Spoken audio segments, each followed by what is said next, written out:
Demora para começar a gravar, hein?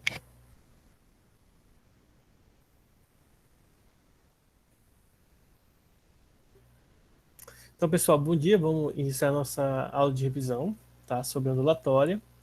Eu peguei aqui uma questão aqui para a gente começar a revisar os conceitos, tá? Bom, antes de resolver, deixa eu só relembrar para vocês o seguinte.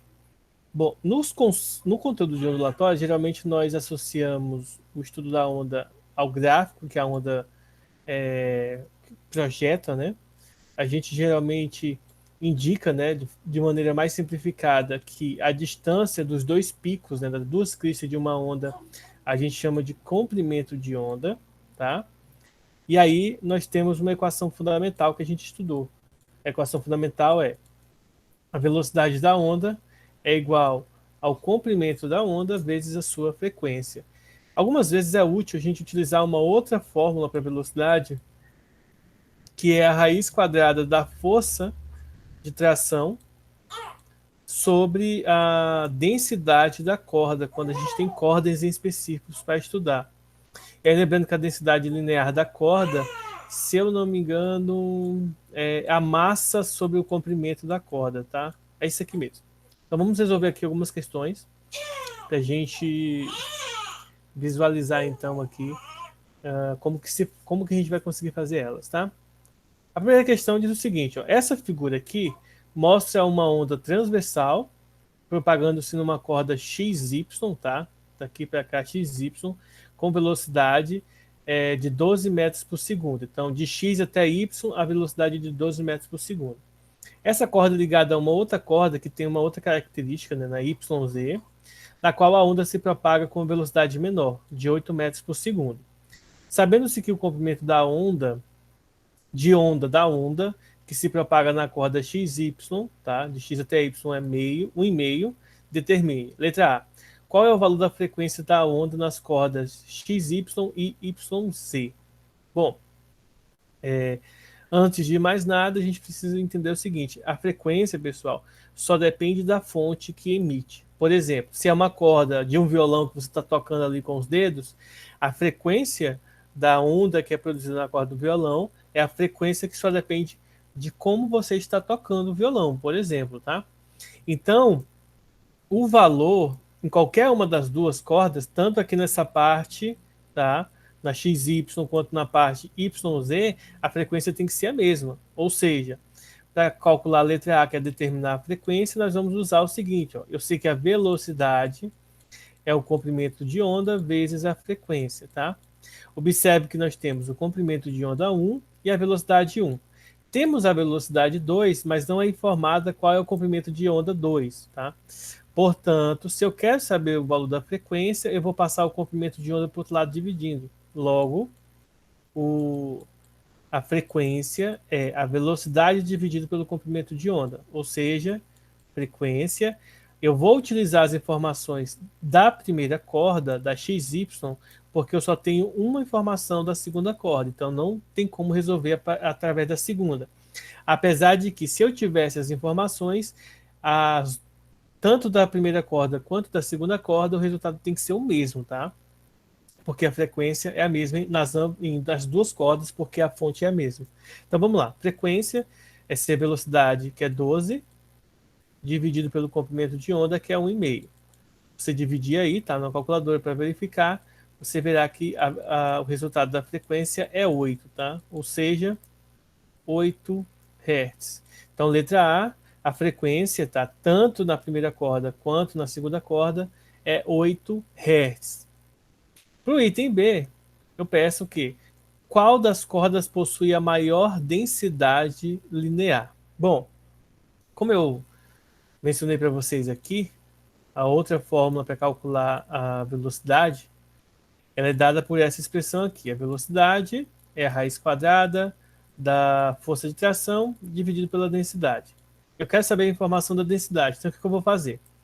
Eu vou pegar essa raiz quadrada, vou passar para o outro lado na forma de elevado ao quadrado.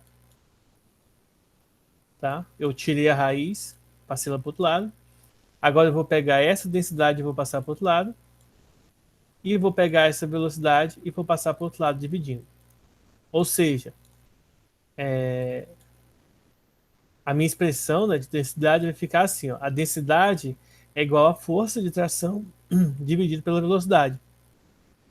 Então, apesar da força de tração ser uma das incógnitas desse problema, a gente tem que perceber o seguinte, ó.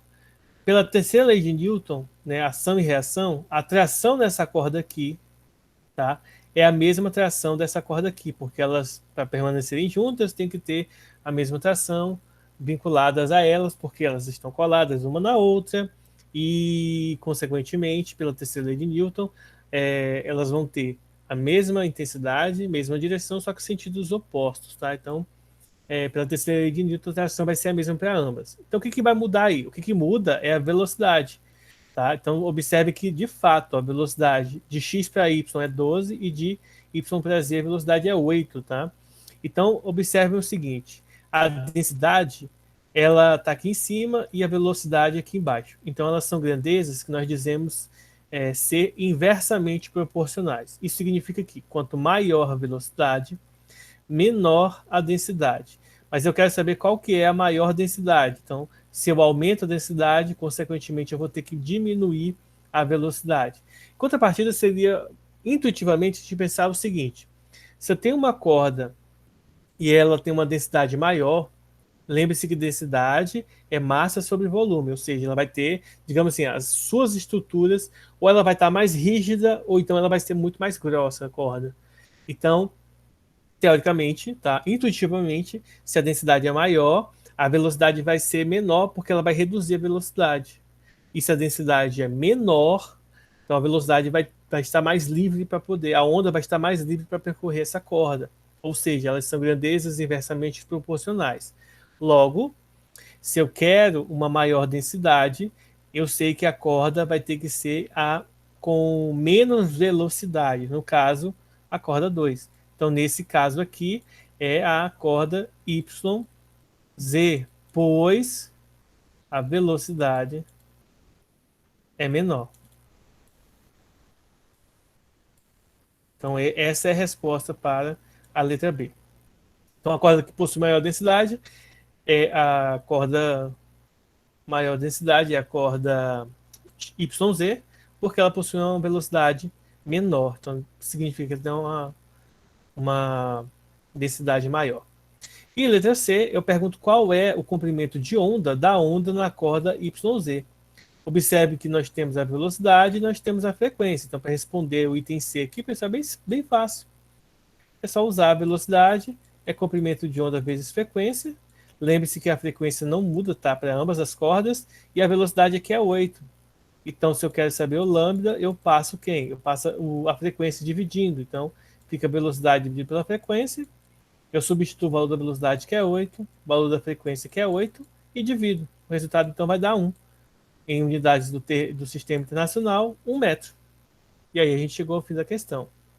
Bom, eu quis fazer essa questão para vocês entenderem e verem, né, uh, que alguns aspectos importantes, como a velocidade, né, pela equação fundamental, V igual a lambda V, igual a lambda F. Segundo, a velocidade a partir da força de tração, né, das cordas. Terceiro, a junção, entender que a frequência de uma onda só depende da fonte. Então, se você muda o meio, a frequência continua sendo a mesma, tá?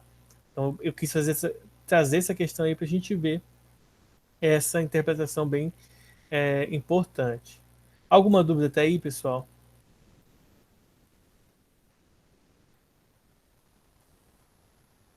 Não, né? Então vamos lá, vamos pegar outras questões aqui.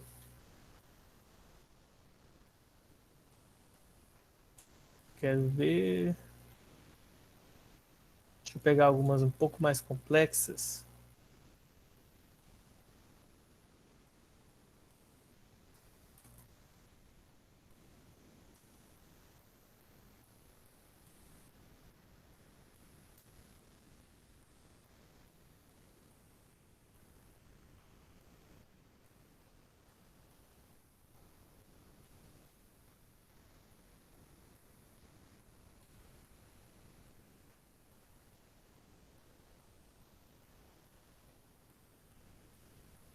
Só um pouquinho, pessoal.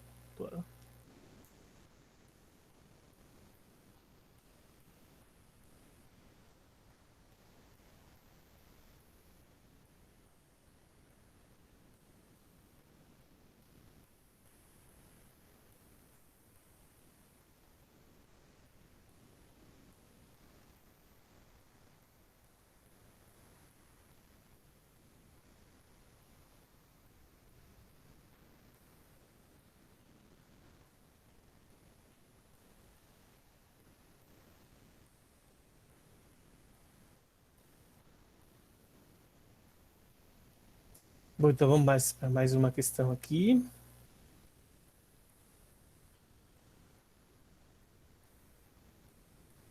Olhem só. Então, o padrão de onda proveniente de um sinal eletrônico está representado nessa figura, tá? Aí ele diz que uma divisão vale 1 milissegundo, então isso aqui, gente, é tempo, tá? E aqui para cima vale 500 milivolts, tá? Então isso aqui é voltagem. Bom, notando os valores para a divisão horizontal, para a direção de x, né?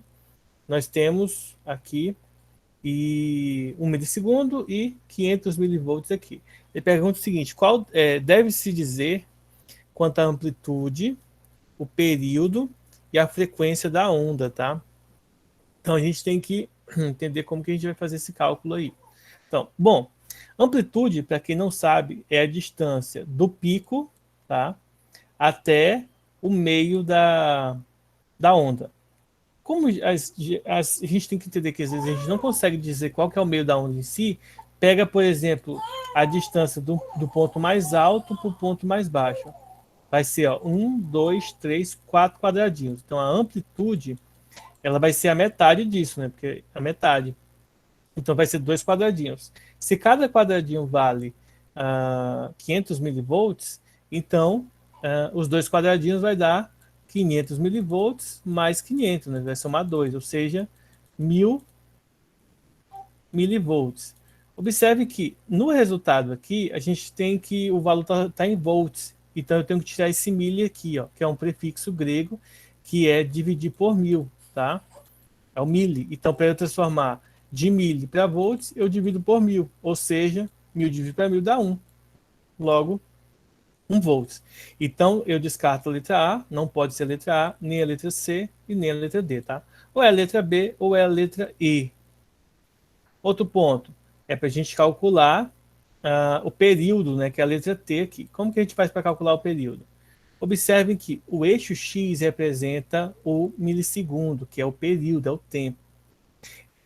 Então, para a gente calcular o tempo, a gente vai pegar o período, que é o tempo para realizar um ciclo. E o tempo para realizar o ciclo é a distância de um comprimento de um pico ao outro pico. Da mesma forma que eu falei para vocês do comprimento de onda. Mas só uso o comprimento de onda quando o eixo X significa metros, tá? Metros, centímetros, ou seja, significa distância. Quando significa tempo, a distância de um pico para o outro vai ser, então, o período T. Aí eu só vou contar a quantidade de quadrados. Ó. 1, 2, 3, 4.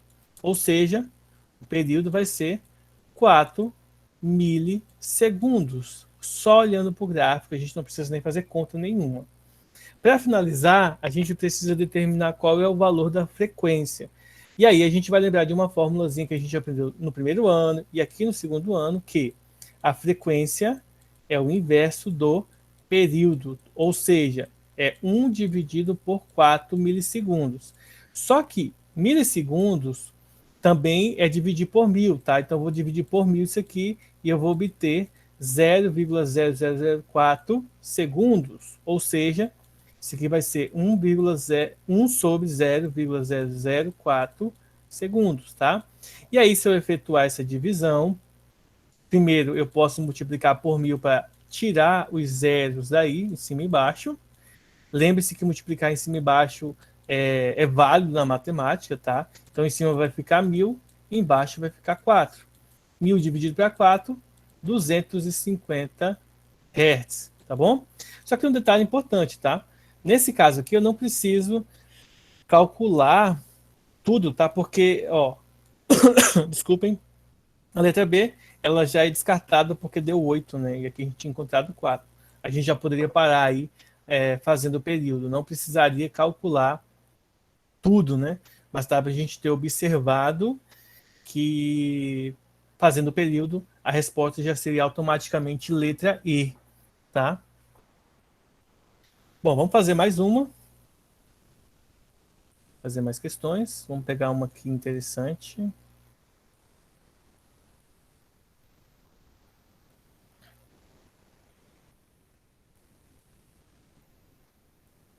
Vamos lá.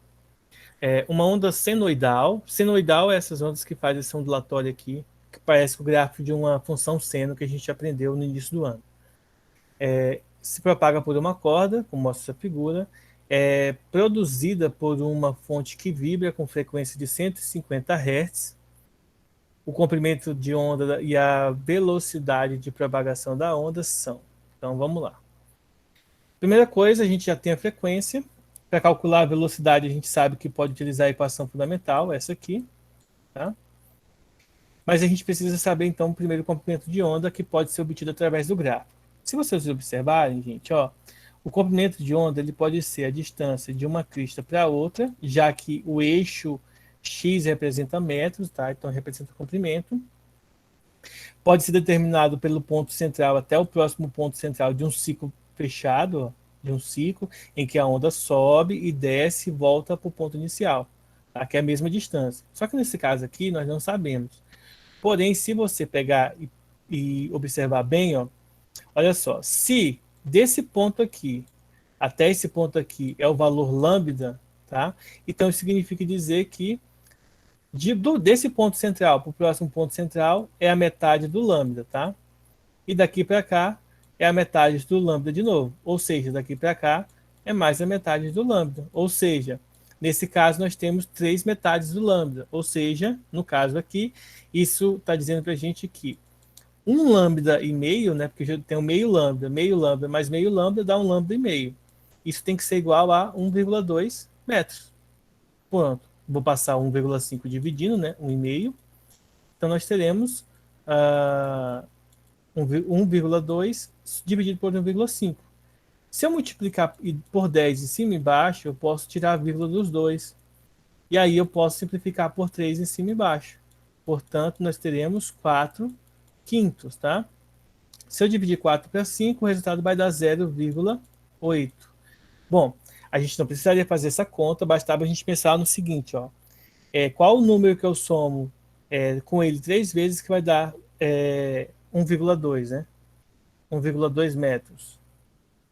Então, seria o 0,4 mais 0,4 mais 0,4. Ou seja, então daqui para cá é 0,4, daqui para cá é 0,4, daqui para cá é 0,4. Mas o comprimento de onda é esse pedacinho até esse, ou seja, 0,8, né? Você somar dois pedacinhos. Bom, enfim, calculamos aqui o comprimento de onda, então descarta-se a letra D e letra E, tá? Eu acho que ele deve ser a letra B, né? E aí a gente vai calcular a velocidade. Velocidade é comprimento de onda vezes frequência.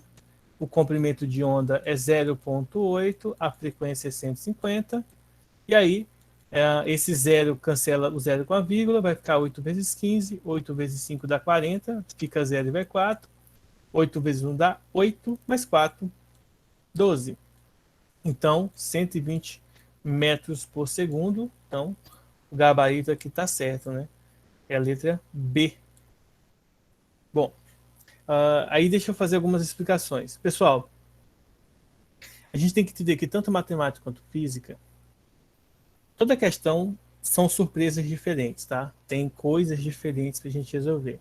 A não ser aquelas questões que seguem o mesmo enunciado, você só muda valores. Portanto, quanto mais questões a gente faz, teoricamente, tá? A gente cria uma experiência em resolver esse tipo de questão e aí fica mais tranquilo. Então a gente sabe qual fórmula usar, como você vai descrever a função, como que você vai resolver as equações que aparecem, como você vai interpretar as questões. Por isso que é interessante e importante que vocês façam, tá? Eu vou estar encerrando agora a nossa gravação, vou fazer chamada e em seguida eu vou colocar algumas questões